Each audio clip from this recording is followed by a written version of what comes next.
నమస్కారం। ఈ రోజున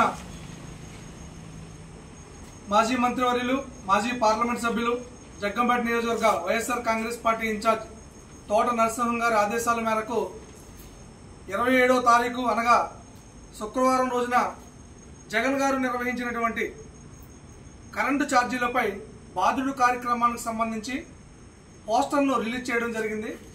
వైఎస్ఆర్ కాంగ్రెస్ పార్టీ కుటుంబ సభ్యులందరం కూడా కలిసి ఈ పోస్టర్ యొక్క ముఖ్య ఉద్దేశం జగన్మోహన్ రెడ్డి గారు గత ప్రభుత్వంలో ఏవైతే హామీలు ఇచ్చారో అవన్నింటినీ కూడా తూచా తప్పకుండా జగన్మోహన్ రెడ్డి గారు నెరవేర్చి గత 2024లో జరిగినటువంటి ఎన్నికల్లో ఓటమి పాలవడం జరిగింది। కూటమి ప్రభుత్వం ఇచ్చినటువంటి హామీల్లో కరెంటు ఛార్జీలు కూడా ఒకటే। మేము యూనిట్కి కనీసం ఒక్క పైసా కూడా పెంచమని చెప్పి కూటమి ప్రభుత్వం అధికారంలో రావడం జరిగింది।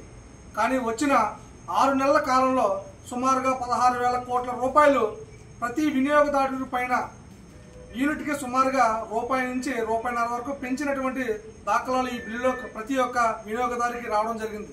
అదేవిధంగా ఎస్సీ సోదరులకు 200 యూనిట్లను ఫ్రీగా ఇచ్చినటువంటి మా వైఎస్ఆర్ కాంగ్రెస్ పార్టీ ప్రభుత్వం తర్వాత ఈ కూటమి ప్రభుత్వం కూడా ఇవ్వాలని మేమందరం కూడా కోరుకుంటా ఉన్నాం। ఆ 200 యూనిట్లని కూడా మిస్ చేసే విధంగా తప్పుకునే విధంగా ఆ 200 యూనిట్లని కూడా విడనాడే విధంగా ఈ కూటమి ప్రభుత్వం నిర్వహిస్తూ ఉంది।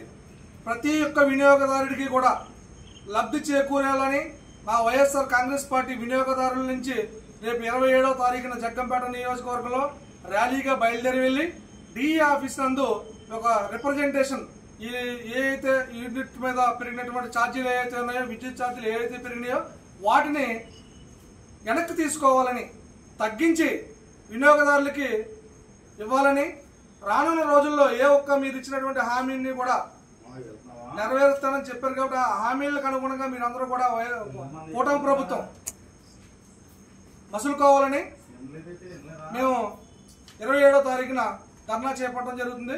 ఆ ధర్నా కార్యక్రమంలో వైఎస్ఆర్ కాంగ్రెస్ పార్టీ ఇన్ఛార్జ్ అయినటువంటి తోట నరసింహం గారు మరియు రామ్జీ గారు మరియు జగ్గంపేట నియోజకవర్గ వైఎస్ఆర్ కాంగ్రెస్ పార్టీ నాయకులు కార్యకర్తలు అందరూ కూడా పాల్గొని ర్యాలీగా వెళ్లి ఒక రిప్రజెంటేషన్ అనేది డిఏ గారికి సమర్పించడం జరుగుతుంది। ఆ కార్యక్రమంలో ప్రతి ఒక్క వైఎస్ఆర్ కాంగ్రెస్ పార్టీ నాయకులు కార్యకర్తలు అందరూ కూడా పాల్గొనాలని మనస్ఫూర్తిగా కోరుకుంటూ సెలవు తీసుకుంటా ఉన్నాం।